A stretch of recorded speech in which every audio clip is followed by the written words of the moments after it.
Es el título de la charla que hoy nos va a ofrecer Eusebio Rodríguez Padilla. Y el tema que da nombre a las jornadas que hemos organizado desde la Federación de Asociaciones de Memoria Histórica de la región de Murcia en colaboración con el Ayuntamiento de Calafate. La hermandad que llegó a Murcia es la investigación y el relato de lo acontecido a estos miles de refugiados que partieron de Málaga hacia Almería y que recalaron en la provincia de Murcia en su odisea hacia el norte. Murcia, provincia de retaguardia, provista de hospitales y recursos sanitarios, fue el lugar de acogida de heridos y refugiados. Para algunos fue el final del trayecto, porque fallecieron o porque se quedaron aquí. Su rastro quedó en los cementerios, como nos comentó ayer Mercedes, y en los archivos, como esa fotografía que ilustra nuestras jornadas. Eusebio Rodríguez Padilla se licenció en Humanidades por la Universidad de Almería, donde obtuvo también el doctorado en Historia Contemporánea con la tesis La justicia militar en Almería 1939-1945, el delito de Almería. Es miembro del Instituto de Estudios Almerienses de la Diputación Provincial de Almería y es autor de diversos libros sobre la represión franquista en las provincias de Almería y Granada, y cuenta con abundantes artículos en revistas científicas de ambas provincias con la misma temática. Tiene más de 30 títulos publicados en diversas editoriales, sin contar su participación en otros trabajos. Entre sus obras podemos destacar La represión franquista en Almería, 1939-1945, El ejército guerrillero de Andalucía, 1945-1952, Los refugios de Almería, la arquitectura del miedo, con el que obtuvo un premio en la editorial Círculo Rojo en el año 2017. El parte inglés, que obtuvo el premio Argaya de Libreros de Almería en el año 2018. La guerrilla antifranquista en la provincia de Almería, que fue finalista en este mismo premio en el año 2017. Y uno que está muy relacionado con el tema que nos ofrece hoy, que es la hermandad de Málaga en la provincia de Almería, trabajo que tuvo gran reconocimiento tanto en la provincia de Almería como en el resto del territorio español. Destacar también que ha publicado numerosos trabajos sobre represión en distintas localidades de Almería, como Bacaer, Piñana, Puchena, La Rucha, en coautoría con Manuel León, en Macael, junto a Ramón Ramos, en Sierro, Serón y Orula del Río, con Juan Torreblanca, y en otras localidades de Granada, como Peligros, junto a María Isabel Brenes, y en Zaparraya, con Francisco González Arroyo. Trabajos todos estos publicados por la editorial Arrae. Sin más, dejamos que Eusebio Rodríguez Padilla nos hable sobre la demanda de Murcia.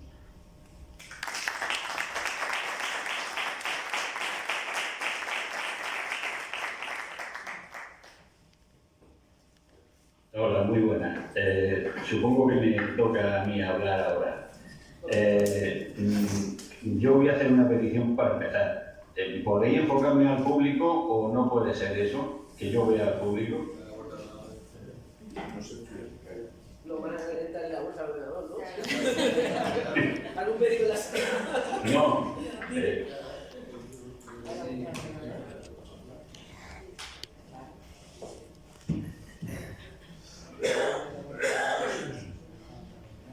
No sé si Baja un poquito. Baja un poquito la pantalla. Ya veo. Vale, muchas gracias. Buenos días a todos y gracias por su asistencia. Hoy, hace muchos años, los historiadores que nos dedicábamos a la hermandad éramos prácticamente apóstatas de la historia. No, en ninguna universidad, o casi ninguna, excepto la de Málaga, que la había vivido muy directamente, admitían que existiera realmente esa hermandad.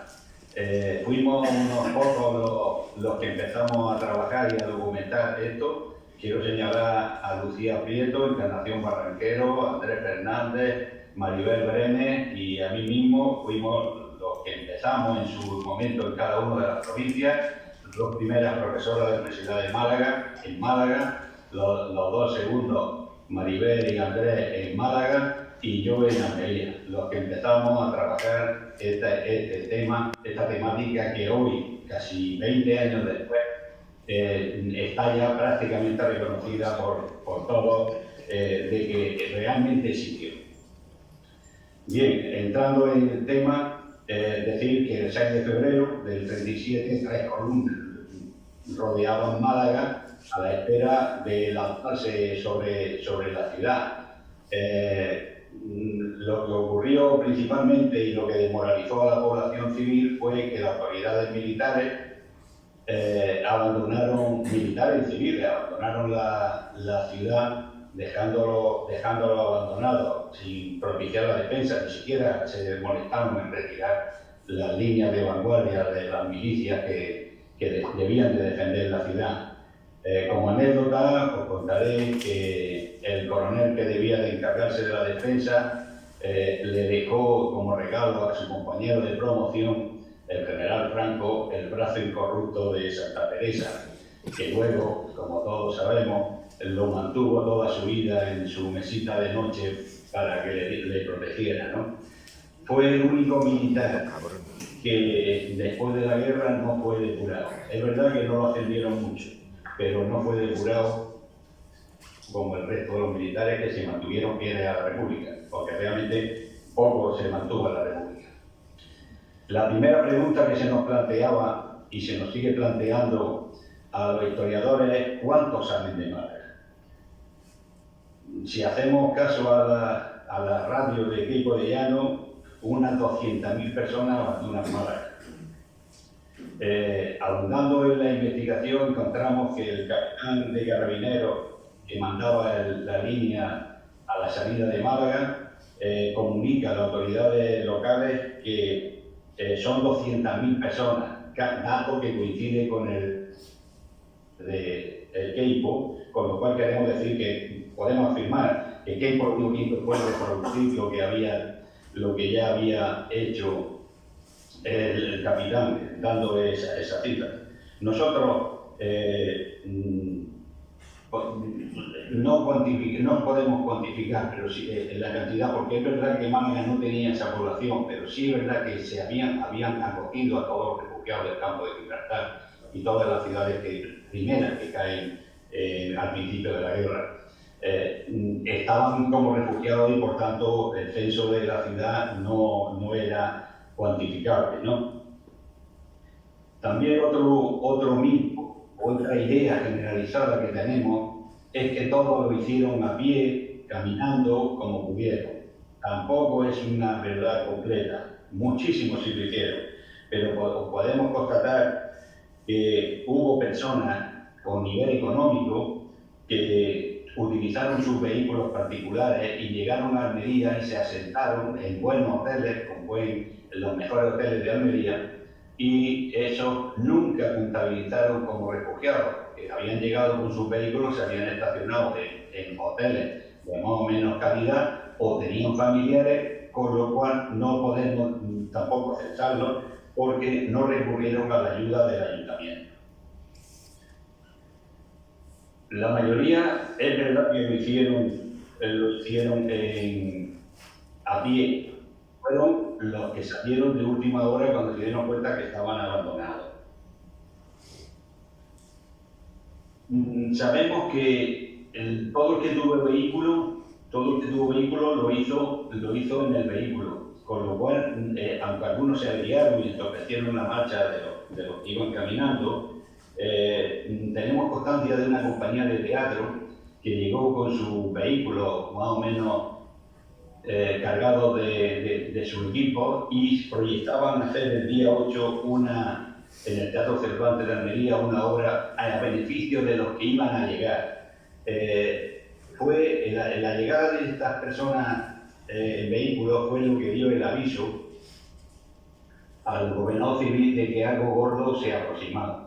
Inclusive los dirigentes anarquistas de la ciudad, de los sindicatos, de la CNT, cuando llegaron con los vehículos, al Gabriel Morón, que era el gobernador civil de Almería, le plantearon utilizar esos vehículos para ir recogiendo personas de la carretera. Gabriel Morón nunca se planteó nunca se planteó el que fuera una idea humanitaria la que iban a realizar en Almería, sino se planteó de que era un problema que le venía, de ahí su comportamiento posterior. La gasolina, después de llegada a estos dirigentes venidos de Málaga, porque alegando que la gasolina era para el frente, no para ir recogiendo personas por la carretera. En los días sucesivos fueron llegando personal de forma cada vez más grande hasta día 14, porque el día 14 ya casi el 99% de la población que tenía que llegar ya había llegado, y la que no había sido cogida por las tropas del coronel Borbón y vuelta a Málaga a sufrir la represión. Nos planteábamos al principio cuántos salen de Málaga. Tenemos más datos de cuántos llegan a Almería. En la documentación oficial del Gobierno Civil de Almería y Archivo Militar de Almería se cuantifican en 150.000, triplica la población de Almería en aquellos tiempos era 53.000, con lo cual son unas 100.000 personas las que llegan a Almería y se establecen. Imaginaos lo que pudo ser. Hoy nos escandalizamos porque llega una patera con unos cientos o unas decenas de personas. Imagínense lo que puede ser una ciudad pequeña como Almería, que se triplicara la población. Nosotros, cuando empezamos a querer constatar la cantidad, pensamos que una buena idea sería el mirar la prensa extranjera.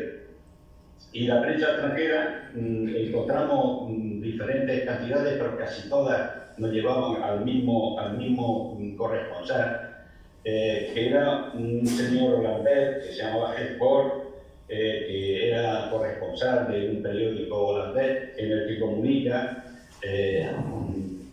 que 150.000 personas habían llegado a Almería.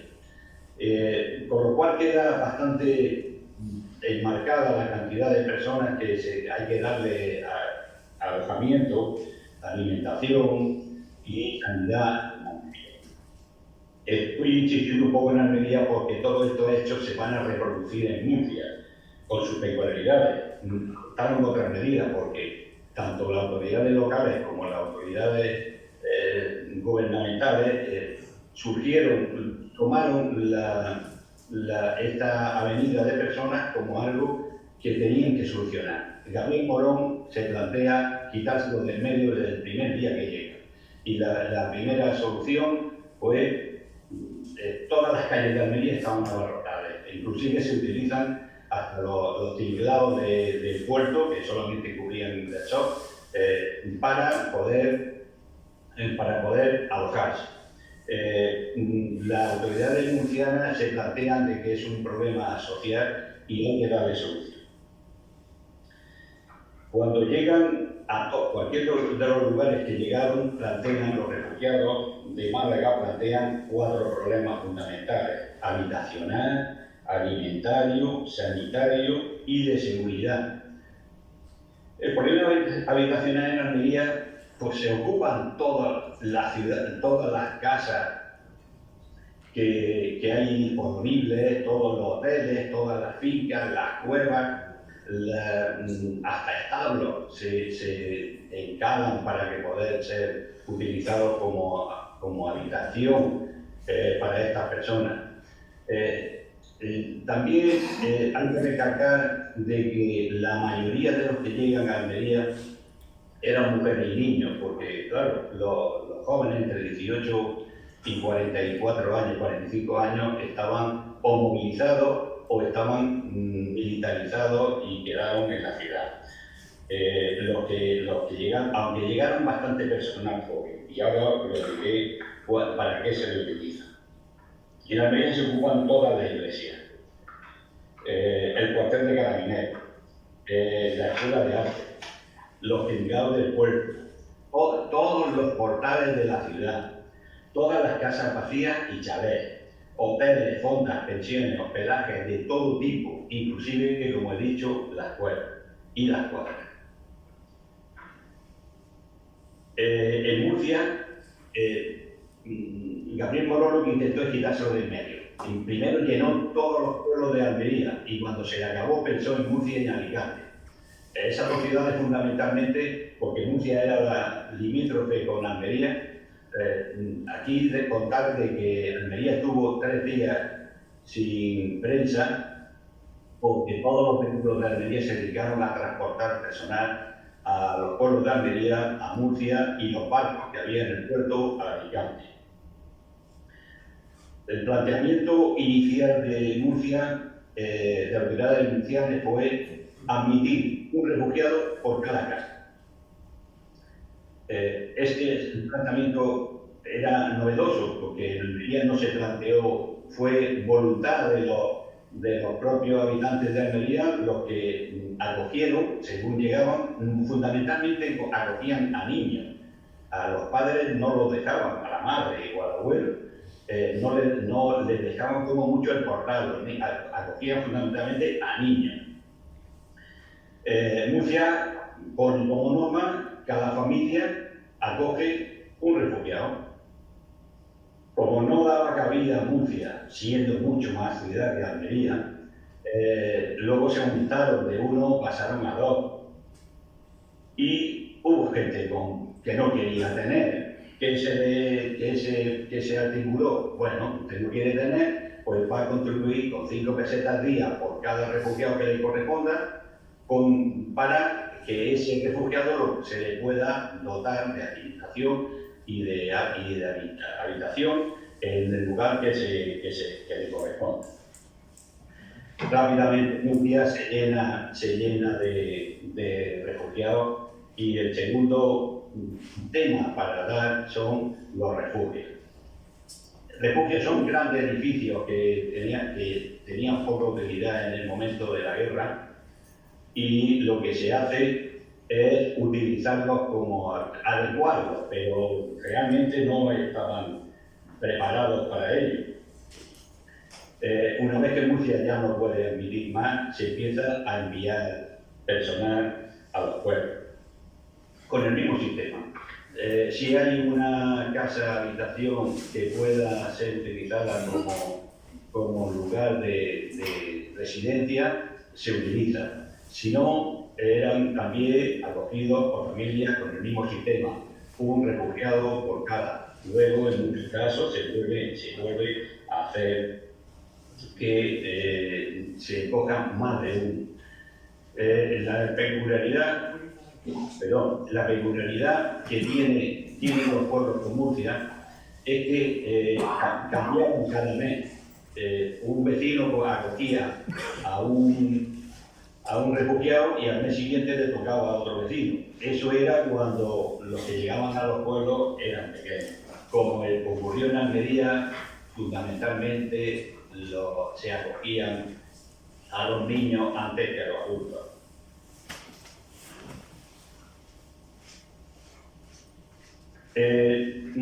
Como decimos, en los pueblos podía haber casas vacías, pero eran vacías de todo. Entonces se procedió pues, a la recogida de camas, colchones, mantas, con unas condiciones, debían estar limpias, en buen uso, de conservación y marcadas. ¿Marcadas para qué? Para una vez que acabase la necesidad de volvérselas a sus propietarios.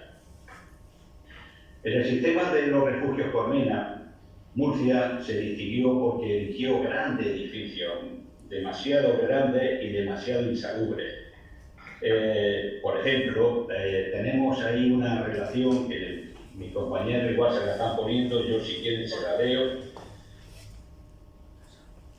Refugio de la iglesia de San Lorenzo, en San Pablo, donde hubo San Pablo Iglesia, 1.700 refugiados, refugio Largo Caballero, en Santa Quiteria, refugio Lenin, refugio Plaza de San Juan. Si lo tienen no se los leo. Refugio Ancaso, refugio Carlos Mario, Camino Civil, calle San Nicolás, refugio del Sindicato de Comunicaciones, Plaza Romea, refugio de Urruti, refugio de Iglesia de Carmen. Lo ven, ¿no?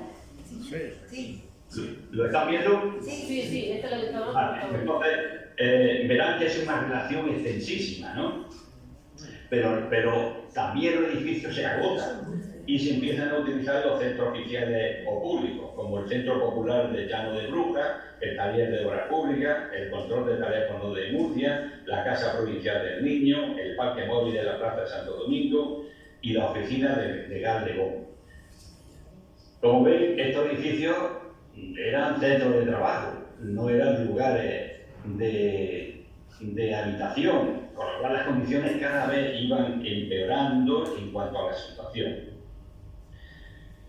Para solamente arrojar un dato, decir que a final de junio del 38 Murcia tenía el doble de población que antes de empezar la guerra. Por darle un dato de ocupación, bueno, unos datos que son los únicos que nos han llegado. No lo tenemos, como decimos los historiadores siempre, tenemos lo que se ha conservado. Habrá mucha incógnita, habrá mucha documentación que no se ha encontrado y mucha que se ha destruido. Por ejemplo, en el refugio Acaso había 780 personas, en el refugio Largo Caballero 718, en el refugio Lenin 686. Pero en que el salvaje, el bestia, imposible poder vivir la cantidad de personas que vivían en el refugio Pablo Iglesias, que eran 4.989 personas en un solo edificio. En el refugio de Durruti también 2.000 personas. En cuanto a los pueblos, bueno, toda esta habitación se iban haciendo, se iba dando habitación conforme iban llegando a la ciudad de Murcia por las autoridades locales. Normalmente no eran ni siquiera las autoridades locales, eran los policías los que se encargaban primero de un poco del orden público y lo segundo de ir alojando hasta la cantidad que le indicaban las autoridades locales. Sin embargo, los pueblos eran algo como más amables, ¿no? Las autoridades de la capital murciana comunicaban al ayuntamiento que iban a llegar y la hora que iban a llegar esos refugiados y eran estas autoridades locales los que hacían que se les acogiese y se les llevaban a los lugares donde iban a dormir, ¿no? La documentación más precisa y más preciosa es la que hemos encontrado en San Benito y Tapellejo, ¿no? Es la más completa, ¿no? Por ejemplo, lugares donde también esa relación también estará, volveré a algunas. En la Alberca, por ejemplo, en la calle 14 de abril se le hizo un centro de refugiados. En Cartagena tuvieron 3, calle San Juan, San Cristóbal del Molino 30, cuartel de carabineros, convento de la Sierra de Castilla, calle de Zárraga, en la Fontanilla Los Jerónimos y calle Alta, en Fortuna el Hospital Militar Balneario de Fortuna, en Mula el convento de Las Claras, en Totana el colegio de San Juan de Buenaventura, etcétera, etcétera. Si lo tienen, pues no le voy a seguir leyendo. Lo acogido porque nos encontramos o se encuentran en Calasparra, quise poner los lugares más cercanos a esa localidad que acogieron y cuántos acogieron, ¿no? Por ejemplo, Calasparra solo en la documentación que se ha conservado, que pudo ser mucho más o igual. En Calasparra solo se ha cogido a un refugiado, que venido de Málaga, José Moyacán. Ponemos su nombre, pero no tenemos el lugar donde lo cogieron. En Bulla, 4, en Caravana 5, en Caravaca 5. Caravaca de la Cruz es el nombre que se puso durante la República. Caravaca no era de la Cruz. En Seguín 1, en Luca 4, en Cieza 3, y tenemos un caso especial, ¿no? En la comarca Lleida. En marzo del 38 oficialmente tenía 2.000 refugiados, pero los familiares se fueron donde tenían familia y algunos llegaron a vivir con familiares o amigos. Aunque solo tenía 2.000, llegó a tener el triple de los acogidos. Tenía 4.000 refugiados que no constaban en ninguna estadística, pero hasta que el alcalde le hace constar en una serie de documentación de que necesitaban alimentos y ropa, etc. El segundo problema que se plantea por los refugiados es el alimentario. ¿Cómo vamos a alimentar este personal, no? Pues fijaos bien que Lucia enviaba a Almería cuando estaban allí, uno esperaba que les llegara a ellos la demanda, enviaba el 14 de febrero del 37, perdón, el 15 de febrero del 37, enviaba un convoy importante, ¿no? Importante por la cantidad, donde enviaba cebolla, mermelada, tomate bote, pepino, embutido, patata, arroz, sal, pasas, naranja, longaniza, blanco, que es un embutido, limones, lentejas, galletas, pimiento, coliflor, un gran convoy de alimentos. Aparte de guisantes y dinero en metálico recogido. Antes de que llegaran o llegan, se encuentran de que son deficitarios originalmente.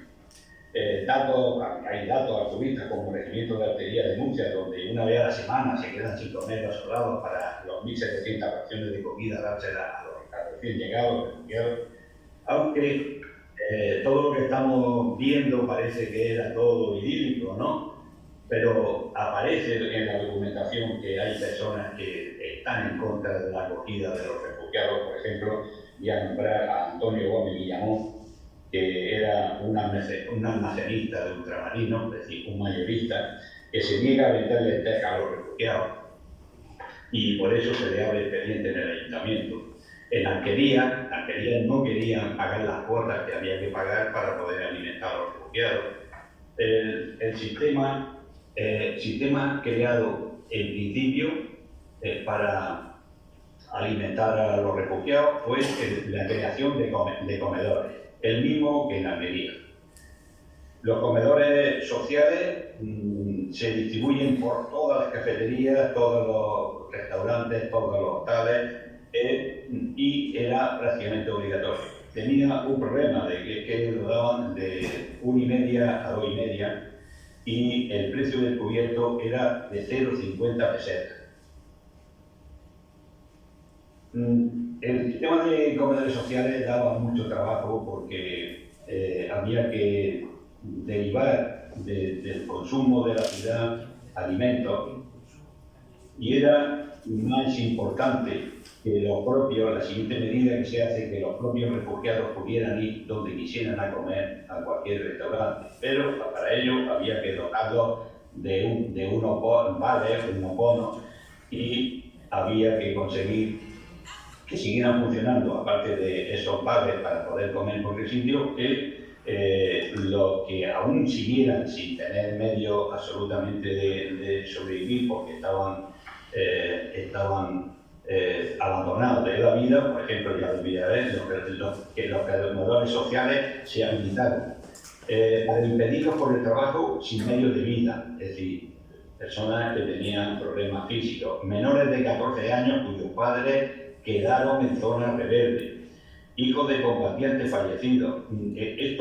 Este caso es importante porque casi toda la costa mediterránea, al ser verano, iba a estar llena de niños que pasaban el verano en la costa, niños del interior, y cuando se produce la sublevación, pues se quedan los padres en un sitio y los hijos en otro, ¿no? Y lo que se había planificado para estar en una quincena en la playa se extendió a lo largo de meses, inclusive años. Los huérfanos menores de 15 años, y se crea, hay picaresca como en todo, ¿no?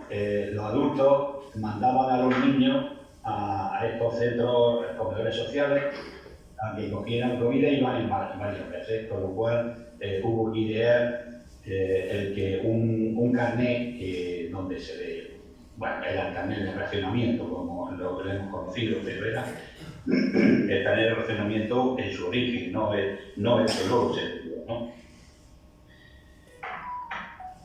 Como decía, la segunda fórmula, una vez para intentar quitar esos comedores sociales a todos los adultos, era dotarles de 5 pesetas diarias que se cobrarían de los que no querían tener refugiados en su domicilio, también a través de una parte de la recaudación del cupón de ciego y las recaudaciones en los bares por impuestos de al alcohol, los cafés, el cupón, a la bebida de todo tipo.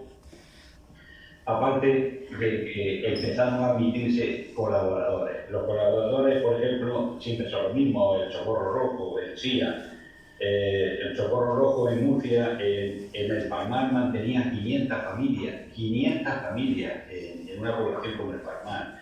Y en Alcantarilla y Alberca, 50 en cada una de ellas, ¿no? El dotar en metálico a las familias para que pudiesen comer donde ellos quisieran o cocinarse donde pudieran, significaba recaudar dinero en metálico, que eran como estos impuestos, y al mismo tiempo pues penalizar a los residentes de Murcia, que luego provocaría sus problemas sociales debido a que algunos refugiados paseaban por la ciudad sin trabajar, con la comida completa, mientras los murcianos tenían que ir todos los días a su quehacer diario para ganarse el sustento, ¿no? Hasta enero del 38, la SIA, la Solidaridad Internacional Antifascista, no se le permite colaborar. ¿Qué hace la SIA ya en el 38? Pues reimplantar los comedores sociales. No se podía seguir recaudando dinero en una economía de guerra a los particulares, y aunque fuera de forma voluntaria, porque no iba a dar para que tuvieran, y se reintroducen los comedores sociales. El siguiente problema que se van a encontrar las autoridades locales murcianas es el problema sanitario, el más importante. El hacinamiento, las malas condiciones de vida podían provocar epidemias que no solamente iban a afectar a los refugiados, sino que iban a afectar a toda la población de Murcia y sus municipios. Como antes de que Murcia se viera sorprendida por la gran llegada de refugiados, ya Murcia hacía donaciones para la guerra, ¿no? De material sanitario como algodón, compresas, vendas, piezas de tela. Lo hacían comercios particulares, y también se recaudaban. Había un grupo de señoras que en la investigación que estamos llevando a cabo, señoras de Murcia, que se dedicaban a postular por su barrio, y lo que recaudaban lo iban donando a la sociedad murciana, a los centros de refugio, para que pudieran tenerlo para cuando fuese necesario. No solamente postulaban material sanitario, sino también dinero, porque había bastantes cosas que tenían que traerse de fuera de la provincia.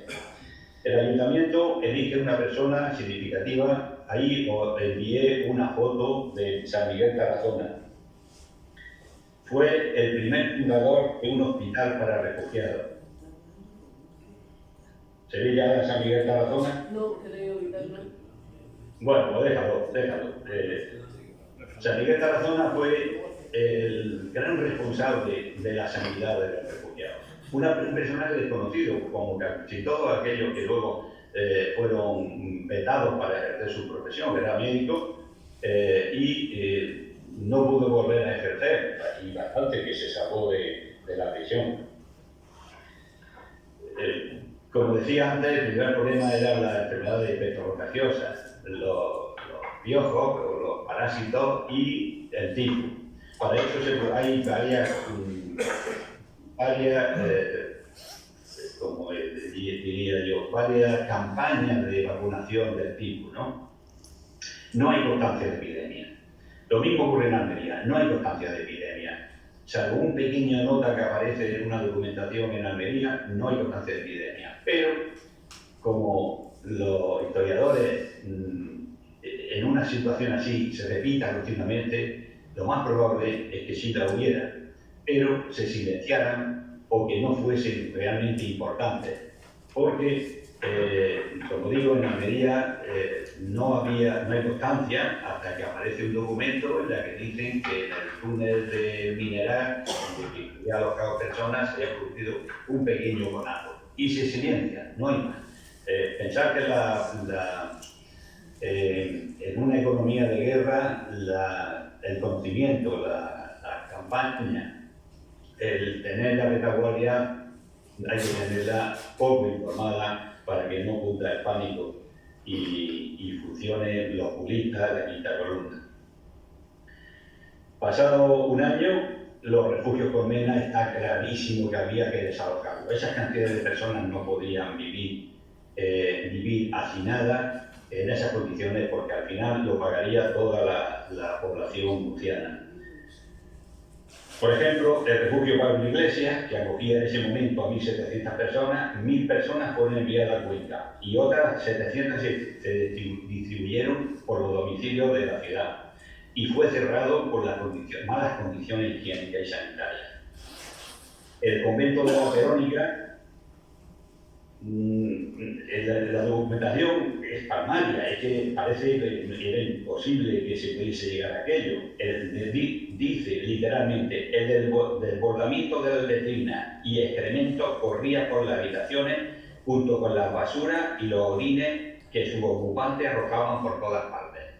Imagínense en esas condiciones cómo podrían sobrevivir esas familias, que aparte de tener pocos medios de vida, y porque tuvo alguna forma de salir de esa refugio Colmena, se fue, hubo bastante gente que abandonó, no podían abandonar el lugar de residencia, estaba prohibido por las normas que acogían a los refugiados, pero lo abandonaban porque era imposible.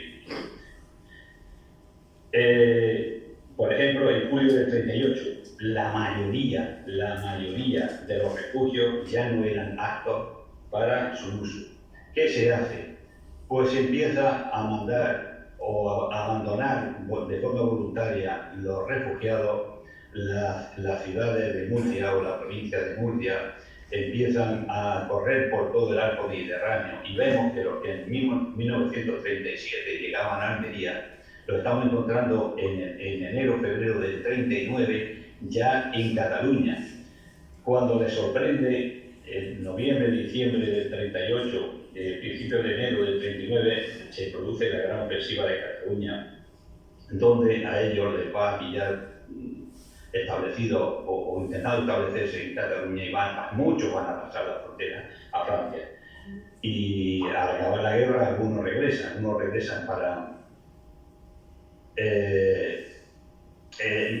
para ser procesados en Málaga y otros pues para malvivir y soportar la dictadura durante mucho tiempo porque habían abandonado su ciudad y no era un trigo limpio para los vencedores de la guerra.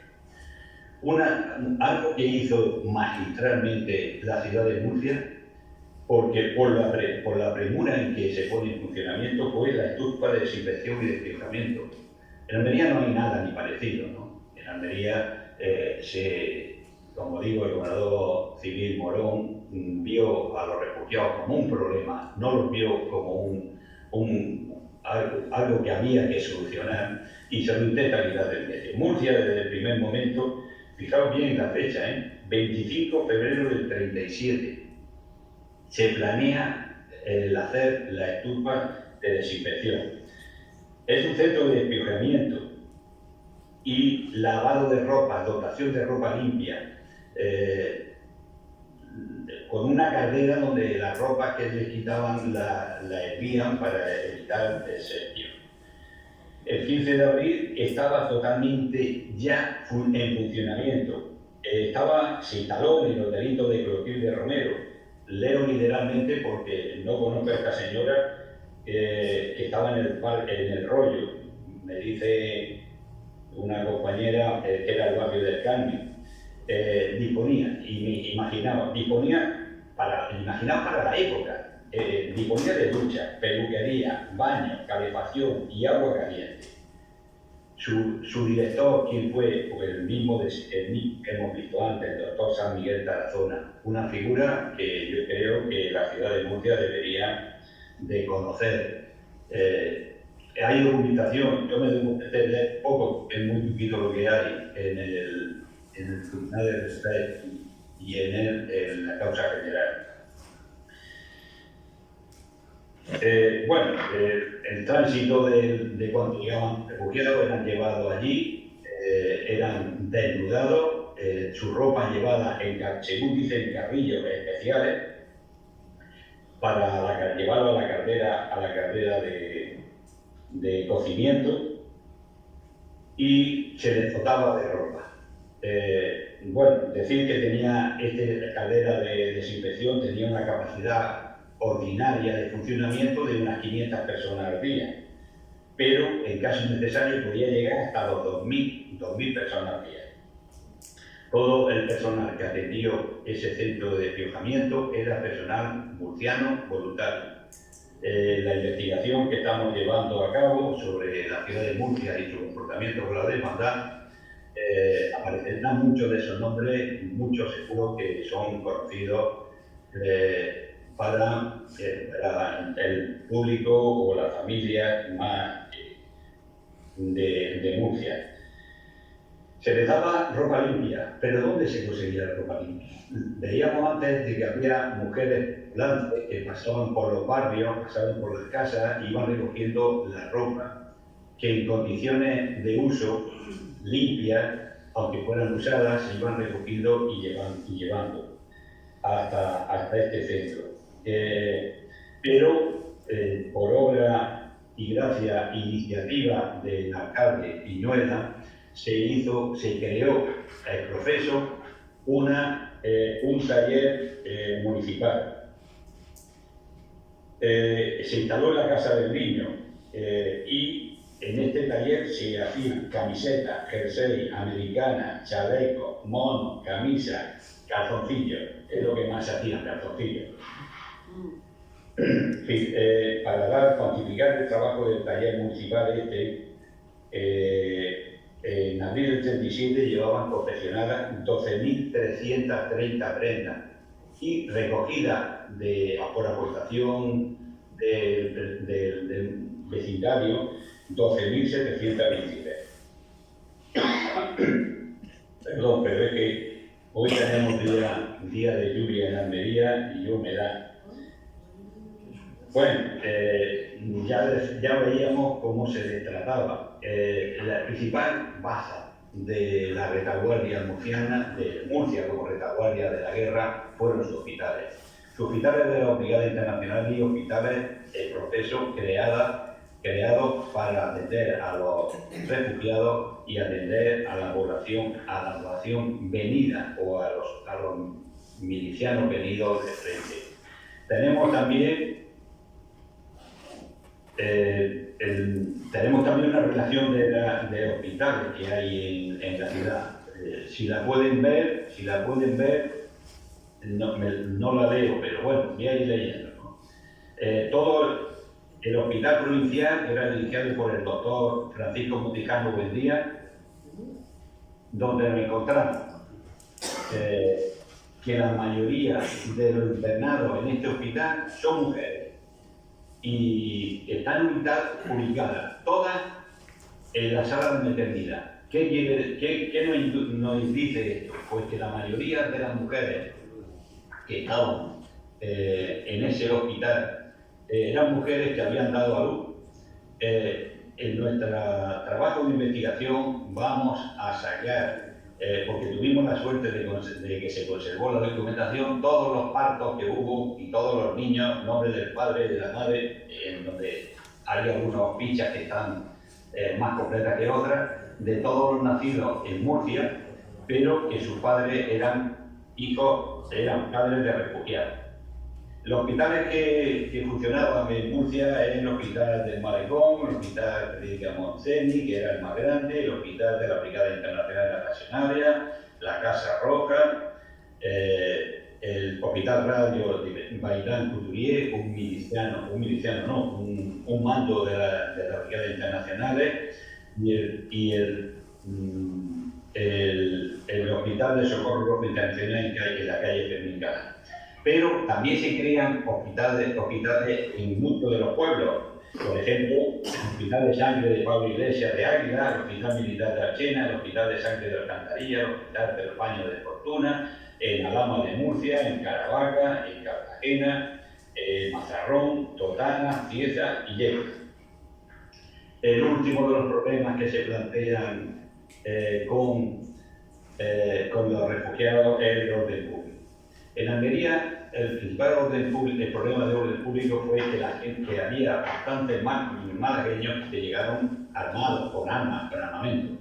Eso se solucionó el alcalde poniendo, el alcalde San Pérez era el Partido Comunista y era de otra tendencia que Gabriel Morón, gobernador civil.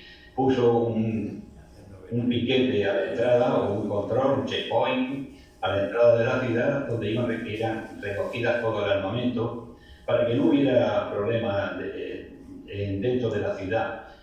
El problema es lo que veo es porque el armamento que iba recogido era tirado a una playita allí y donde la Quinta Columna lo recogía por la noche y con eso se logró armar la Quinta Columna en Almería.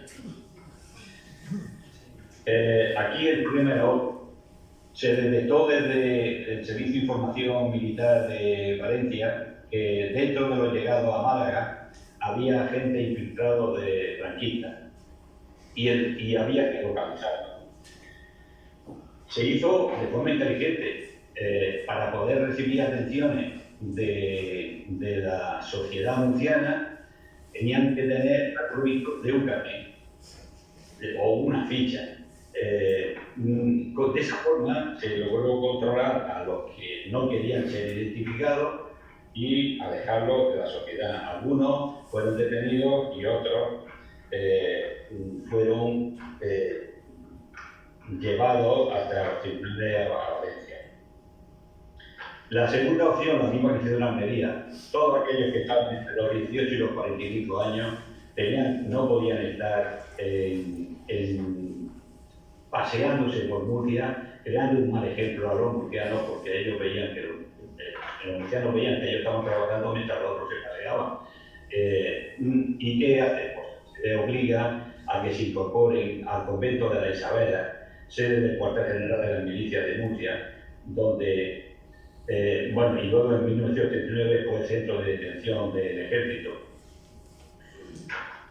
Con los refugiados murcianos se formó con estos jóvenes, la mayoría eran muy jóvenes, aún no podían ser llamados por el ejército, pero había que darle una solución y la solución era alistarlos, ¿no? Se formó la 6ª Brigada Mixta, la 20 Brigada Mixta y la 23 Brigada Mixta, con un total de 8.000 hombres. Eso fueron, la 6ª Brigada Mixta es la más famosa, o por lo menos la más combatiente y una de las mejores unidades que se formaron en Murcia, ¿no? Y con Murcia, la 6ª Brigada Mixta, todo era el sexto, la razón semicana, sexto de artillería, todos fueron de una de las unidades más importantes que combatieron en el frente de Madrid.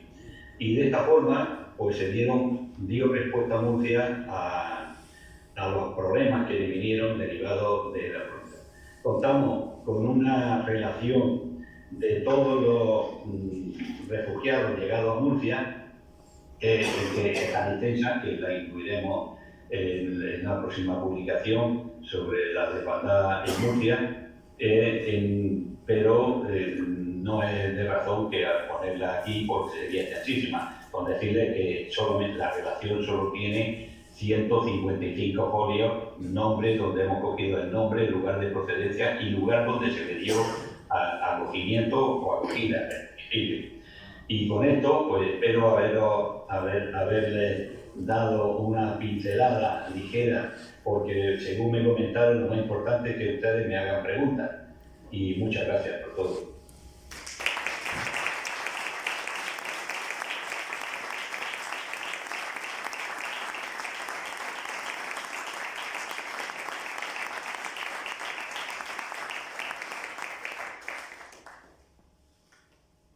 Aprovechando que tenemos a Eusebio a mano. Si queréis hacer una pregunta, algún comentario, como estuvimos comentando ayer.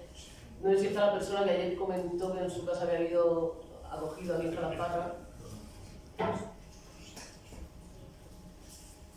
Creo que no está. ¿Me escucha, Eusebio? No te escuchaba bien y por eso he aumentado el volumen. ¿Ahora mejor? Ahora mejor, sí. Vale. Ayer en la primera actividad que tuvimos aquí con la entrega de premios y después la charla que yo, apareció una persona aquí entre el público que comentó que en su casa había habido un refugiado. No tenía el nombre, no sé si después conseguimos tener los datos de la persona, pero te cuento, lo que estuvo comentando fue que él se enteró a los años, que hace unos años, yendo por Barcelona, su madre se encontró con una señora y se saludaron exclusivamente y demás, y ahí fue cuando él se enteró de que había estado refugiada aquí en Calasparra, y fue una familia entera. No sabemos si corresponde. ¿Sabes? No, eres tú, Mercedes, ¿no? Sí.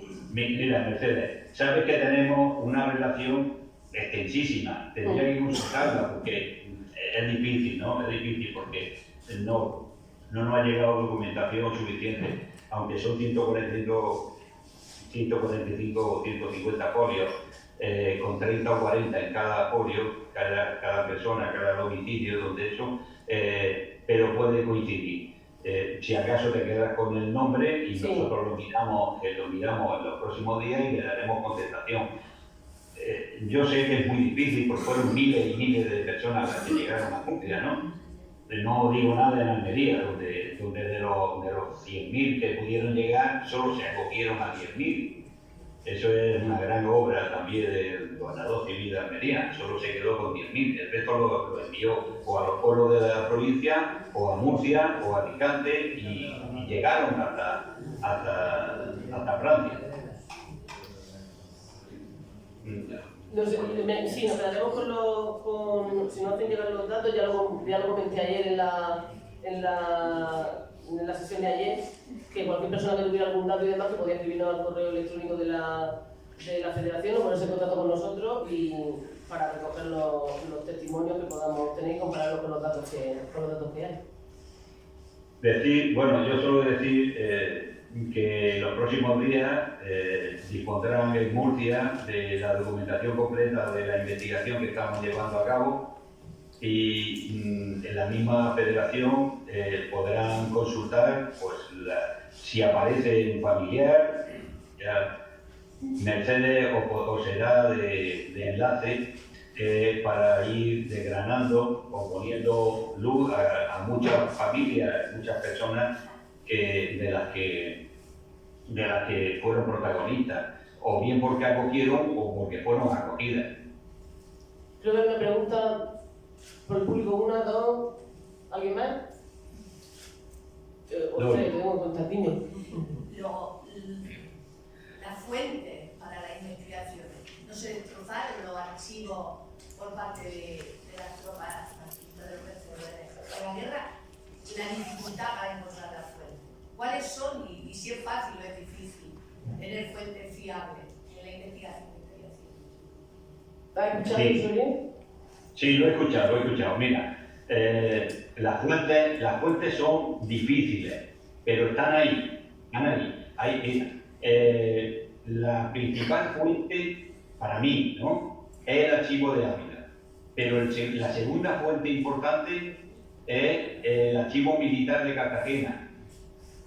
El archivo de lo que fue el gobierno civil, que posiblemente el gobierno militar y el gobierno civil, que posiblemente habrán sido ya enviados a los archivos provinciales y al archivo intermedio supongo, bueno, en Andalucía tenemos el archivo intermedio en Sevilla.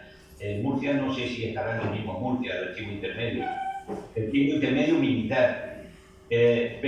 Y luego la hemeroteca. La hemeroteca, nosotros hemos trabajado leyéndonos los 3 años de guerra, día a día, todos los periódicos que se publican en cualquier lugar de la provincia de Murcia. Pero sobre todo Ávila, fundamental Ávila. Ávila tiene muchísima documentación todavía sin clasificar, que no se puede consultar, pero sí están los títulos. Los títulos ya sí los están poniendo. Entonces, lo único, pues eso, porque están sin clasificar, por lo cual no se pueden aportar, pero trabajan todos los días. Quiero decir que cada día hay más documentación para poder utilizar. Lo único, pues eso, el coste económico. Cada disquete que te mandan tiene un coste económico, cuando yo pienso que los archivos deberían ser gratuitos para los investigadores. José Antonio. Hola, buenos días, Eusebio. Acabas de decir que el gobernador Gabriel Morón, el gobernador civil de Almería, solamente distribuyó en la ciudad 10.000 refugiados procedentes de la demanda y llegaron, como sabemos, muchísimos más.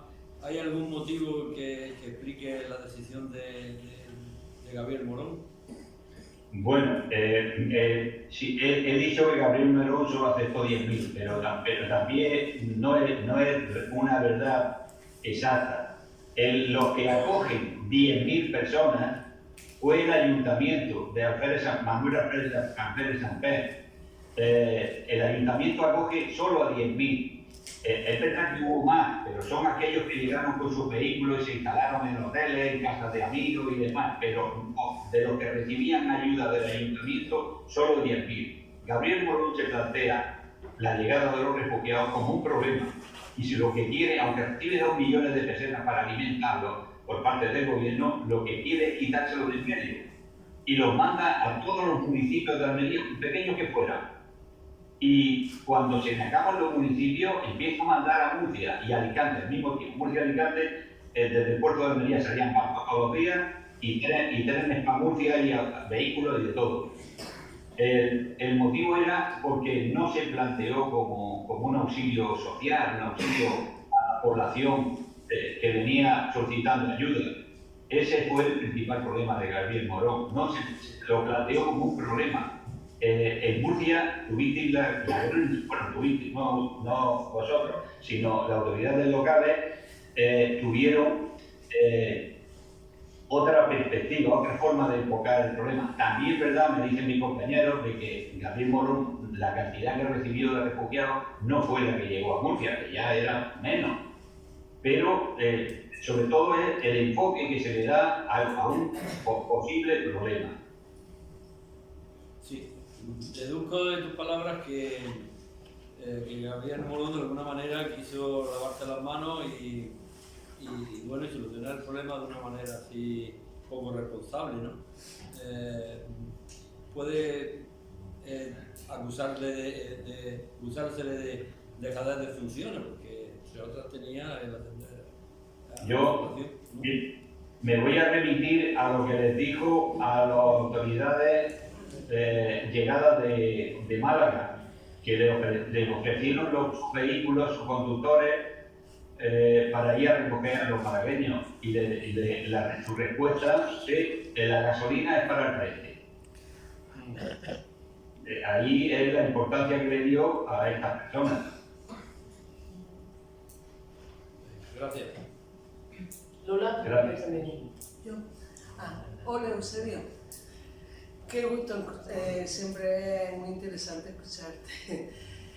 Mira, ayer comentaba yo que tenía en uno de tus estudios, aportabas que en Almería hubo bastante población que se solidarizó económicamente, ¿no? Hay datos de una pequeña cartillilla donde se aporta eso, pues gente que aportó algunas perrillas, ¿no? Quería saber si ese tipo de ayuda se hizo aquí en Murcia. Y por otra parte, también quería saber si tenéis datos sobre si las brigadas internacionales aportaron ayuda humanitaria aquí en Murcia. Pues Loli, mira, en Almería el comportamiento de la población, perdón, Sí. perdón, es que no sé si has terminado. Ah, no, sí, he terminado. Vale. Mira, en Almería la aportación voluntaria de la población fue increíble. En mi libro sobre la desigualdad en Almería vemos que las familias súper conservadoras, luego del régimen franquista, resulta de que eran los que más habían aportado económicamente y además habían recogido. También eran los que más tenían y los que tenían más, tenían hijos, tenían... evidentemente, yo pienso que su intención inicial fue buena, fue solidaria, pero al llegar al régimen, eso les podía deparar prejuicios con el régimen, como haber ayudado. Y entonces dicen que alegan que lo hicieron, sí, pero porque se vieron mediatizados por las autoridades republicanas.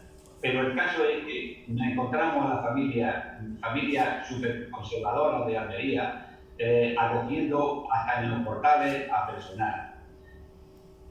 También es verdad que a los 15 días ya protestaban porque decían que olían muy mal los refugiados, ¿no? Pero estaban en un portal, no podían ducharse, etcétera, etcétera, ¿no? Y la otra parte, sí, en Murcia las brigadas internacionales, es algo que ocurre con las brigadas internacionales, pero que también ocurre con otras brigadas, ¿no? La 23 División de Almería, que estaba Galán, en Berja, se encargó de pagar todo de lo que cobraban ellos como militares, daban un dinero y protegían, normalmente protegían hospitales, protegían, en Almería, por ejemplo, el Hospital del Canario, los gastos que se derivaban estarían de la 23 División de Berja, que estaba en Berja, ¿no? Y su jefe era Galán. Pues aquí ocurre lo mismo, ¿no? La 13 Brigada Internacional se encargó de dotar económicamente una serie de infantiles y un hospital. El problema fue cuando las brigadas internacionales cesan en su colaboración y se marchan de España, que se quedan totalmente desamparados esos niños y esos centros hospitalarios. Gracias. María Jesús. Hola Eusebio, yo quería traer a colación, cuando hablabas del apoyo de Solidaridad en Murcia, a los alumnos y alumnas de la escuela normal, que colaboraron intensamente, con también algunas familias de Murcia, sobre todo en actividades con los niños, en hacer traslados en vehículos particulares a determinados sitios, colonias que se hicieron también para esos niños. Y luego también, bueno, el hospital que había en la calle Puerta Nueva, un hospital materno-infantil, donde se daban comidas, aparte de la asistencia sanitaria. Luego estas familias fueron represaliadas con posterioridad. Y luego también los cuáqueros, la red de los cuáqueros también, teníamos algunos testimonios, una investigación que se ha hecho a través de la Facultad de Educación allí en Murcia, el testimonio de Francesca Wilson, que hace un retrato de lo que es, los cuáqueros cuando llegaban a Murcia, por lo que se encontraron, ¿no? Y esos testimonios, pues, la verdad es que ha salido recientemente, todo en cuestión de años. Parece que de pronto esta historia local que tú conoces bien, que sabes que hay una necesidad imperiosa de rescatar la historia local y lo que hemos vivido, y ahora están saliendo todas estas cosas, ¿no? Bueno, pues, mira, me alegro mucho que me hagas esa pregunta, porque ayer o antes de ayer, hace unos días, hablando con Mercedes, le dije, solo voy a plantear, porque tenía un tiempo que eran unos 40 minutos, solo voy a plantear los problemas que se solucionan y que surgen al llegar. Pero es verdad que nuestro trabajo, no sé si voy a desvelar un secreto. Mercedes, lo digo. Digo. Mira, nuestro trabajo no solamente toca los cuáqueros, toca toda la ayuda inglesa, toca toda la ayuda infantil. en esta conferencia no he tocado nada de la infancia. Murcia es fundamental porque crea colonias en toda la playa para tener niños de refugiados. Crea huertos infantiles donde educa, aparte de educar a los niños, le enseñan a trabajar el campo. Crean talleres de costura. Todo eso hoy ha quedado fuera, pero que no tardaremos mucho en acabar la documentación que nos queda pendiente, que es muy poquita, y que podamos tener ya para publicar en Murcia el trabajo completo de todo este problema de los refugiados y qué se hace con la infancia, y sobre todo la ayuda a los cuáqueros, la ayuda americana, que también, bueno, los cuáqueros y americanos son los mismos, pero son distintos, la ayuda inglesa es distinta, y sobre todo la ayuda de las brigades internacionales, que también ayudan bastante. Yo creo que está, en cuanto a los capítulos de la infancia, para mí son los más emotivos, ¿no? Sobre todo la actuación de la condesa Turtan, no me acuerdo ahora, sí, el nombre no me acuerdo, que vienen y van instalando.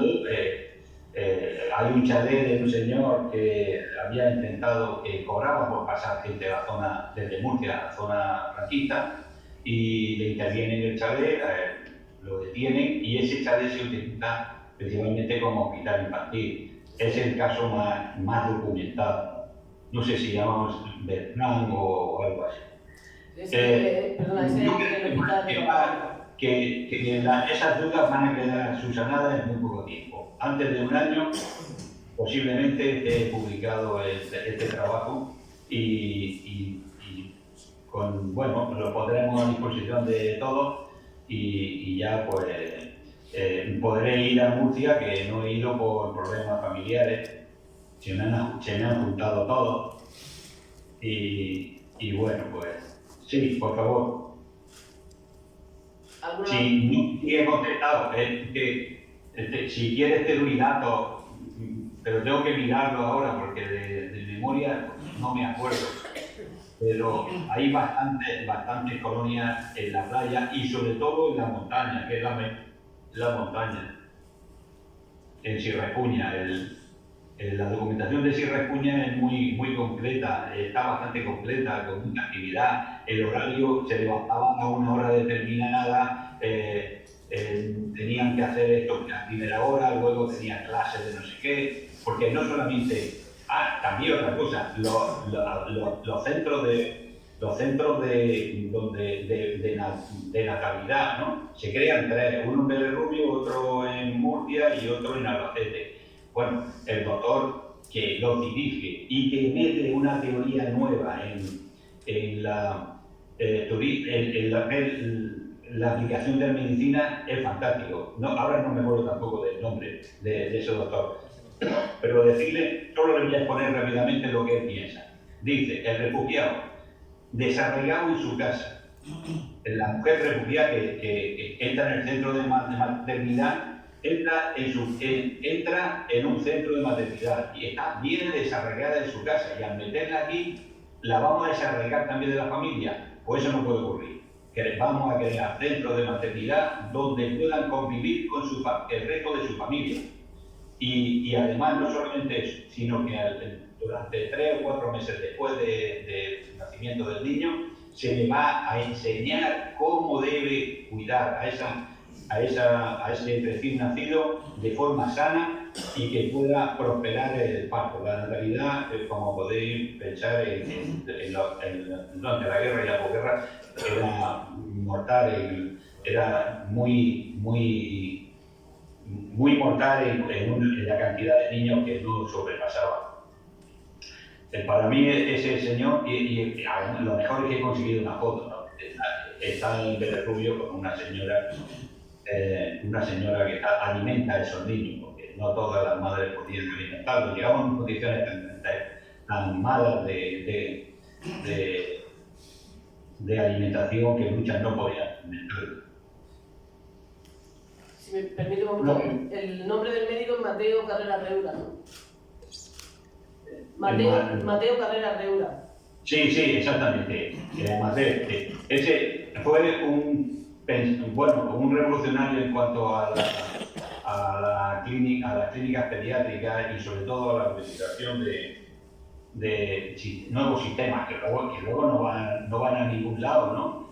No van a ningún lado porque entra el franquismo, claro, que todas esas teorías nuevas pues se quedan ancladas y se confirman y se utilizan en el extranjero.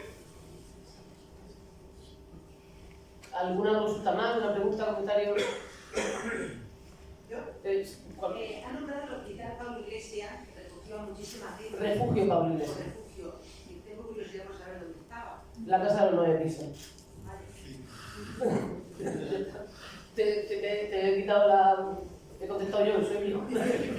No, sí, hombre, no lo hemos dicho todavía, pero que el trabajo está... Ya sabéis que Mercedes, como es, que no quería que se supiera hasta que no estuviera terminado, porque no llegaba a buen puerto. Pero Mercedes es la colaboradora importante en la investigación y va a ser coautora del libro. Muy bien, muy bien.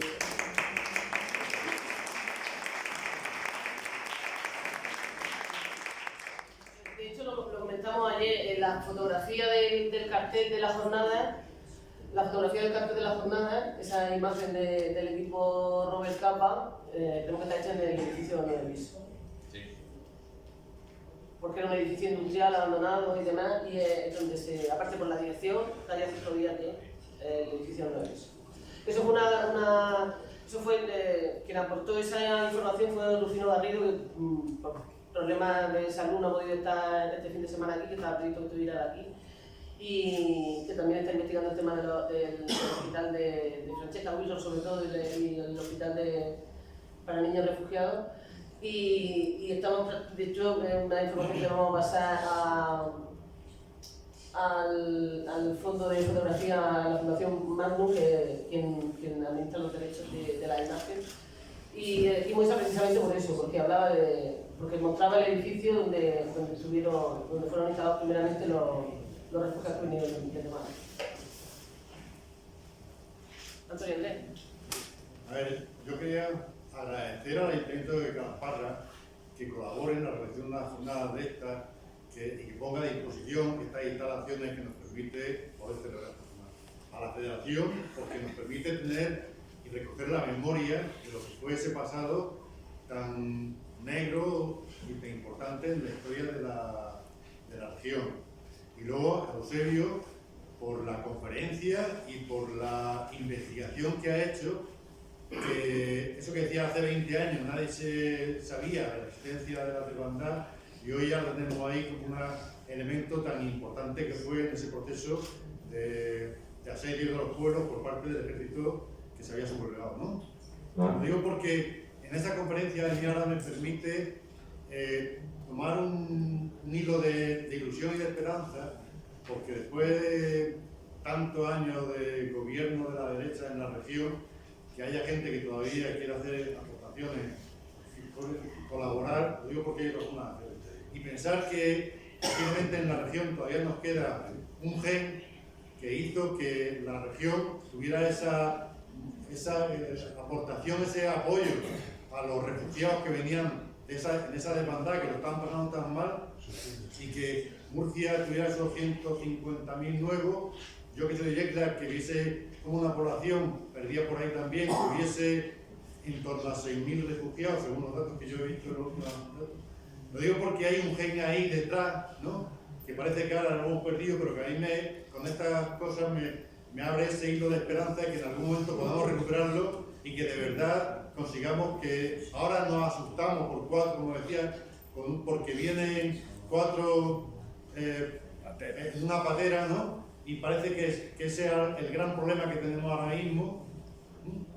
Resulta que en un momento determinado en algunos pueblos se duplicó la población y la población autóctona estaba ahí para apoyar en todo lo que te falta, con todos los datos que tú has dado, con dinero, con ropa, con alimentación, con lo que podía. Muchas gracias por esos datos.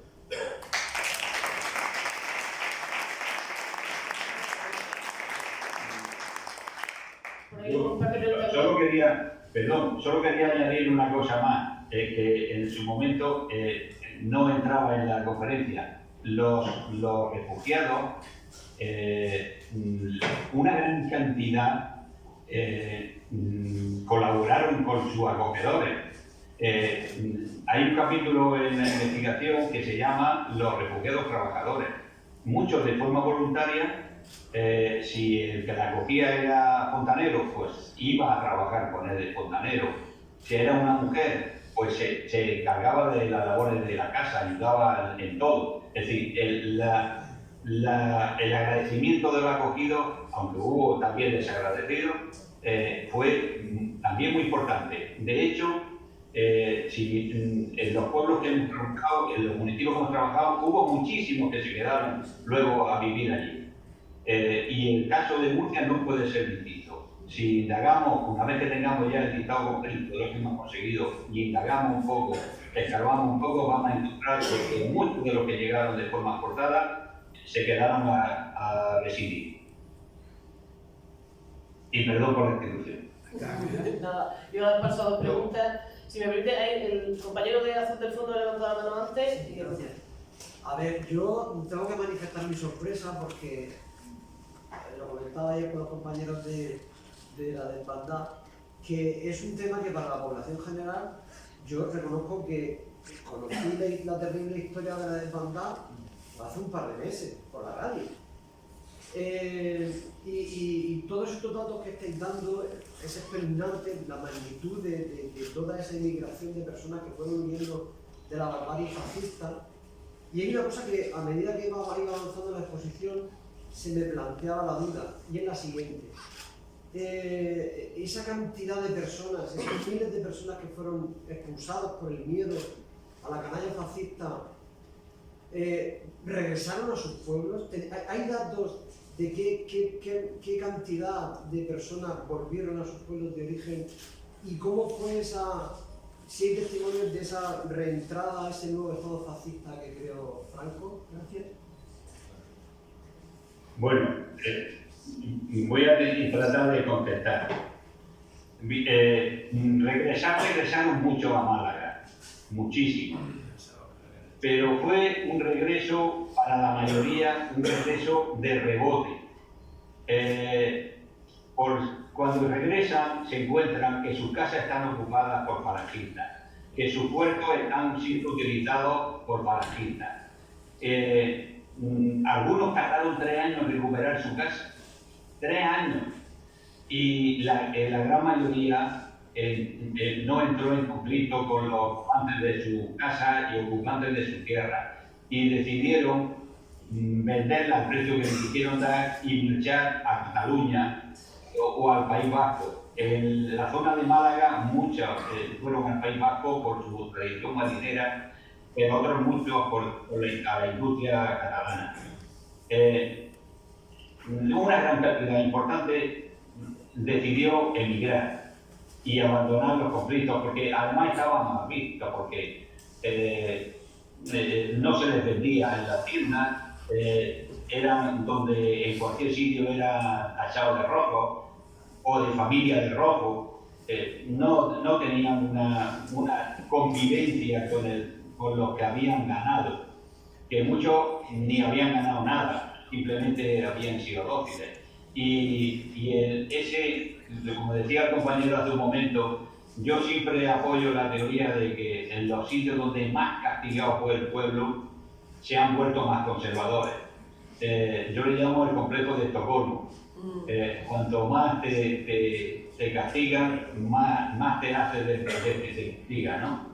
Le voy a poner un ejemplo de Almería, que el presidente de la Diputación de Almería es del Partido Popular. Su abuelo, anarquista, muerto apaleado en la cárcel del Ingenio de Almería. Con eso creo que queda cómo se ha producido la transformación de la sociedad mediante los 40 años del franquismo.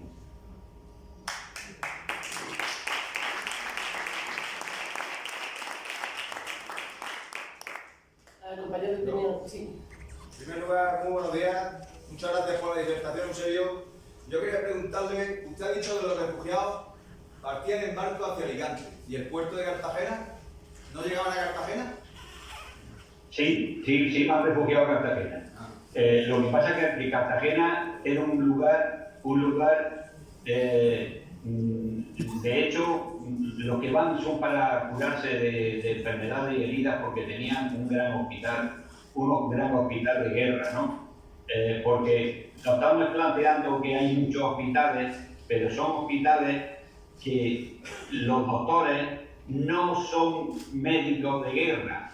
Entonces, los heridos que llegan tienen que volver, los médicos tienen que volver a hacer la carrera, pero son exclusivamente ya dedicándose a heridas de guerra. Un médico era médico de medicina general o yo qué sé, o de lo que cualquier especialidad que se logre, pero la medicina de guerra, España no había tenido una primera mundial, por lo cual no se había desarrollado esa medicina de guerra.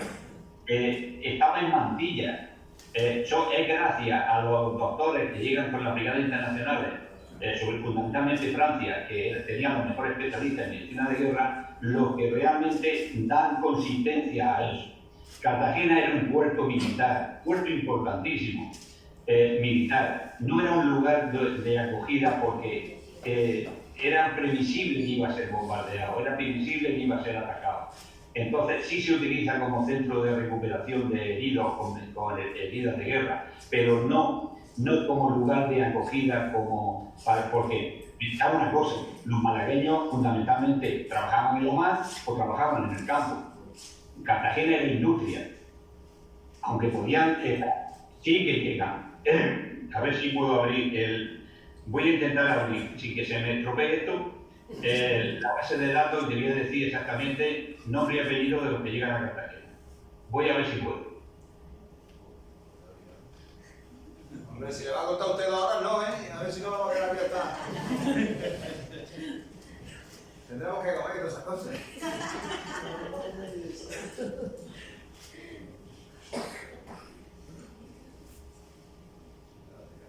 Mercedes, Sí. para arreglar lo de la comida. El pase sobre la mesa. Bueno, estoy abriendo el Word, ¿no se me ven ahora o sí? Sí. Ah, sí, bueno, pues yo no veo ahora. Si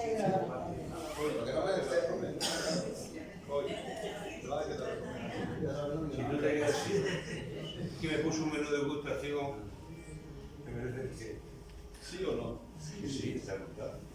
Está en la lista de Me aburre, pero tú quieres. No debería, pero bueno, pues ya está.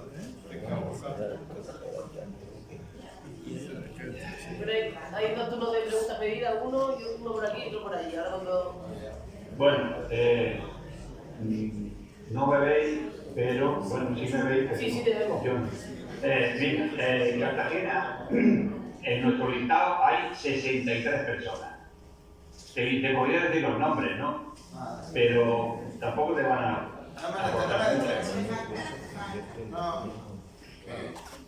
Si alguien tiene un nombre, lo busco, por si acaso. No merece. Muchas gracias, no merece. Vale. Así, como lo mismo de Cartagena, tenemos todos los municipios. Hay algunos que, por ejemplo, cuando me puse a preparar la conferencia, yo quería en Calaparra, pues decir los lugares, solo había uno. No podemos inventarnos los datos, pero bueno, a mí me gusta cuando voy a en un municipio, pues contar un poco, aunque sea general, una cosa general, pero también contar la microhistoria de ese municipio. No he podido contar de Calaparra nada más que eso, el refugiado y que vivía en la calle citada.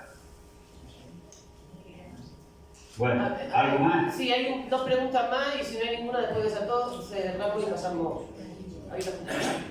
Muchas gracias por el trabajo, por la conferencia y solo una curiosidad, como han nombrado el archivo de Ávila y sin embargo el archivo de Salamanca, ¿cuál es la situación que está ahora? Porque yo entendía que era un archivo muy importante de la guerra civil, por lo menos cuando yo estudiaba. Sí, el archivo de Salamanca es de la guerra civil. Ya. Y ahí pero no tenemos, en el archivo de Salamanca tenemos muchas batallas, muchas guerras, muchas unidades, muchas cosas, pero no tenemos la retaguardia. Por lo menos el subdirector es, voy a decir, entre comillas, amigo. Porque ya sabéis que cuando nos jubilamos, los amigos del trabajo ya no son amigos. Y es verdad que tiene una organización magnífica, pero son operaciones militares, tanto de franquista como republicana, operaciones militares, unidades, abasteciendo. Sin embargo, en Ávila tienes toda la quinta columna, en Ávila tienes todo lo que es el aporte de material ruso, el aporte de materiales de Francia, el aporte de alimentos, movimiento de trenes, movimiento de barcos. Tiene para mí mucho más interesante porque nos plantea la guerra desde la retaguardia que la batalla, que sí, en su día pudieron ser importantes, ¿no? Yo ahora estoy repasando muchos libros que se publicaron en los años 40, porque ahora en los libros de los franquistas, de la guerra civil, se ocultan los que eran protagonistas de la guerra, se ponen a general y el resto se ocultan, ¿no? Sin embargo, cuando acaba la guerra, los libros que se hacen, allí todos querían figurar, todos querían ser más militares que nadie, y entonces sacan los nombres de todos los que mataban las unidades, lo que hizo, en qué lugares intervinieron y demás. Para mí, Ávila, hay dos cosas fundamentales para investigar una historia local, como es la de Murcia, o como es la región de Murcia, o como es Almería, que yo fundamentalmente he trabajado en Almería y Granada, es el archivo de Ávila y la hemeroteca, aparte de los archivos locales. Pero que documentación puedes pedir a Segovia también por si hay algo, porque yo creo que en esto he utilizado poco Segovia, pero he utilizado también Segovia. Vale, gracias. Otra pregunta había aquí. Buenos días. Muchas gracias por la exposición y enhorabuena por su trabajo. Quería hacer una pregunta en relación con la marcha de este año, porque en la prensa hemos leído la marcha de la demanda hacia Almería. Hemos leído que en el último tramo hubo la Guardia Civil intentando desviar el último tramo del recorrido.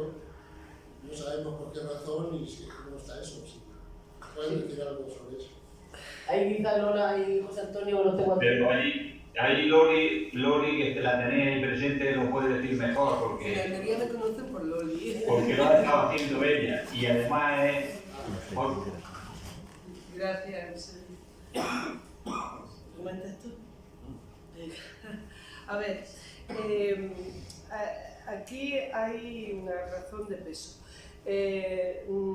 Nosotros tenemos que pedir permiso para cada municipio, cada etapa por la que pasamos, ¿no? Durante las 8 marchas anteriores, con respecto a Almería, no ha habido ningún problema. Y nosotros hemos pedido este año el mismo permiso que todos los años. Nos concedieron el permiso porque nosotros cuando llegamos a Almería hacemos como una manifestación que desde Pescadería subimos hacia la Puerta Puchena, Eusebio, y luego bajamos por el paseo y venimos a desembocar a terminar en Mauthausen, ¿no? En el monumento Mauthausen.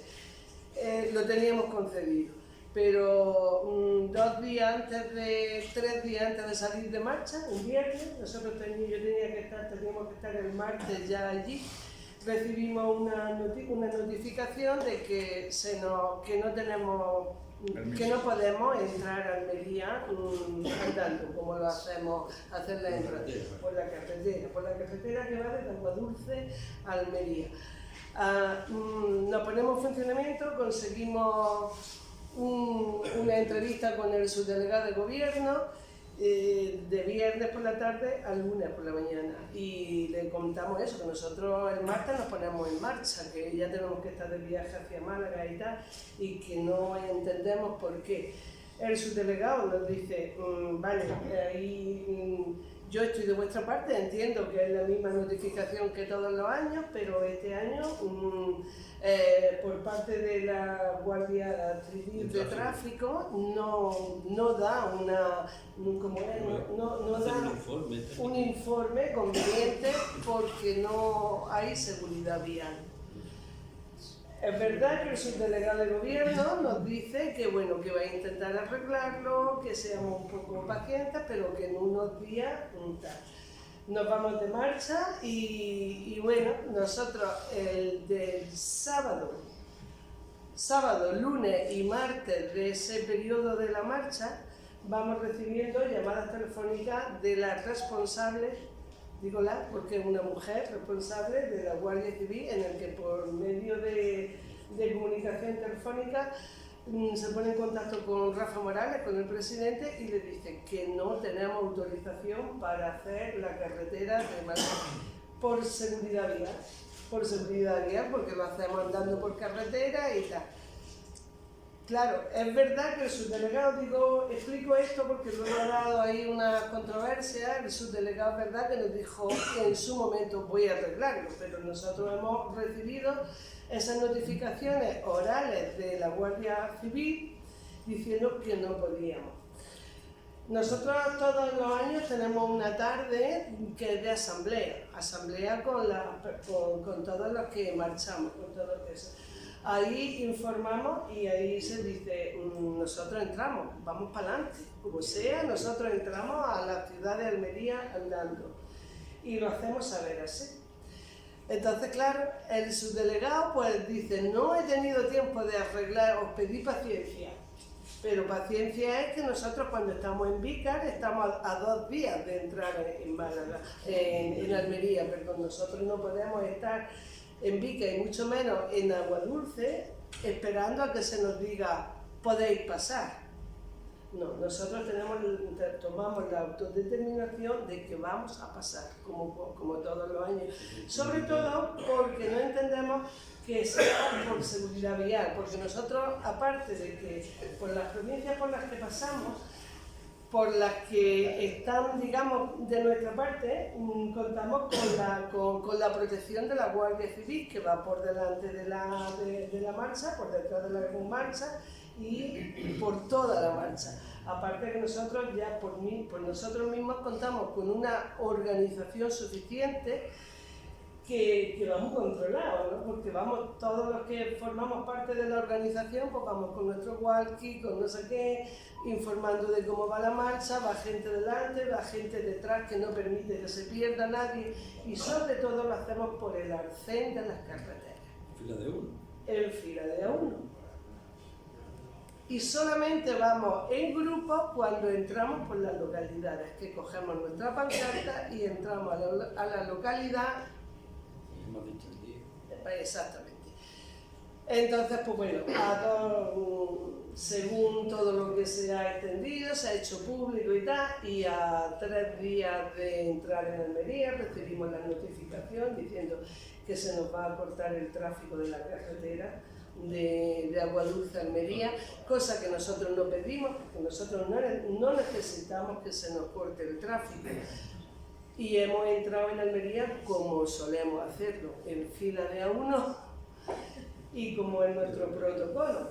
Y ya está. Tampoco necesitábamos más. Es una estrategia disuasoria para el año que viene. Sí. Nosotros entendemos que el subdelegado, que además pertenece al PSOE, es verdad, lo que no ha querido es pillarse a los dedos, claro, porque si tiene un informe técnico de la Guardia Civil y tal.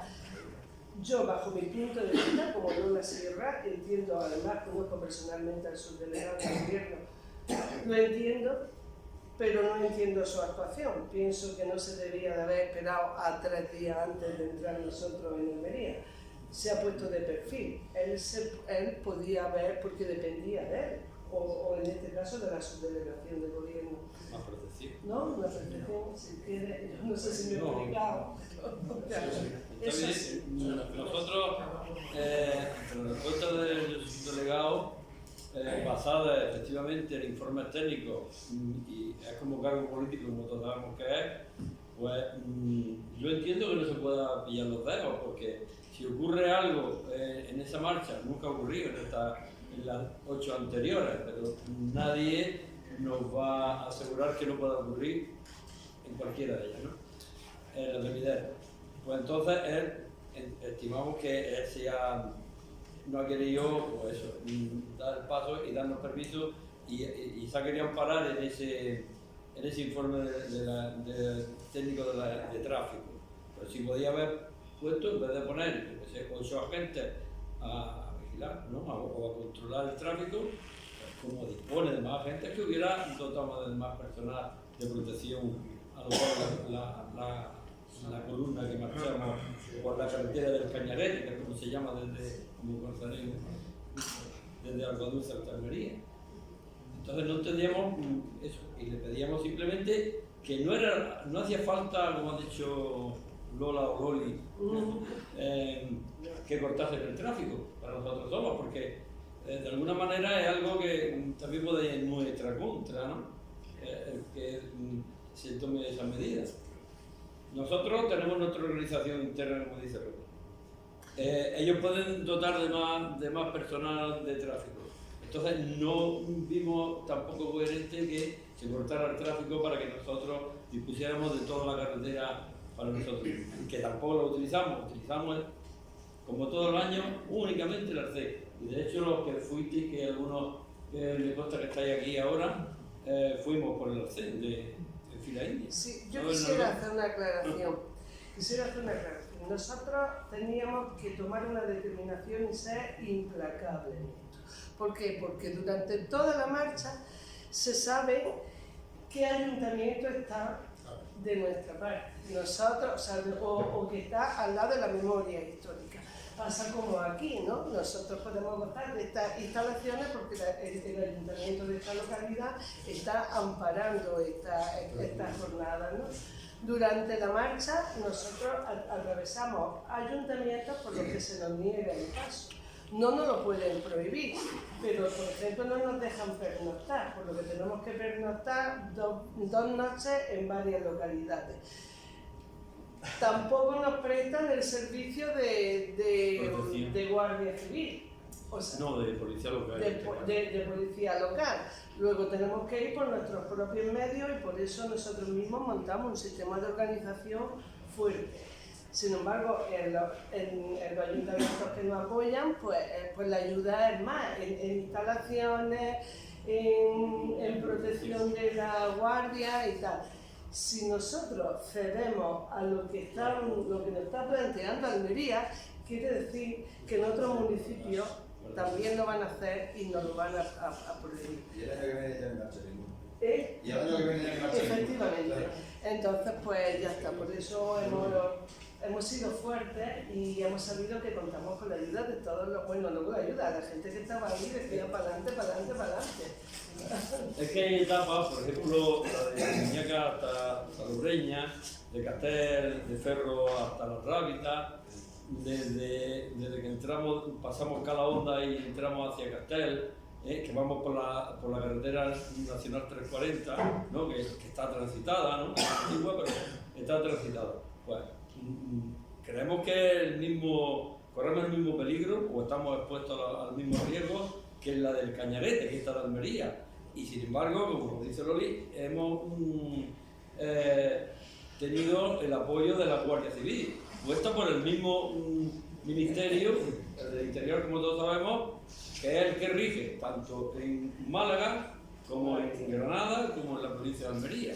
Entonces no entendíamos eso, como en una provincia que depende del mismo jefe, digo supremo porque me voy al ministro, me voy a Marlaska, ¿no? En este caso. Pero, porque es diferente subdelegado, ¿no? ¿Perdón?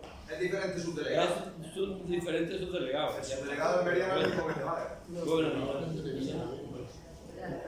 Creo que... Bueno, si no hay más preguntas, muchas gracias, Eusebio, por esta. Una pena no te puedas quedar esta.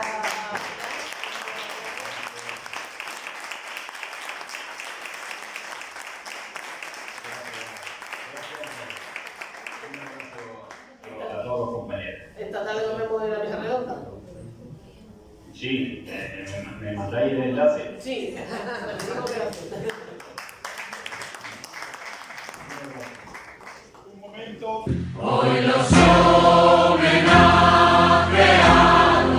la la la la la la la. Hoy los homenajeados, la la la la la la la. Nunca se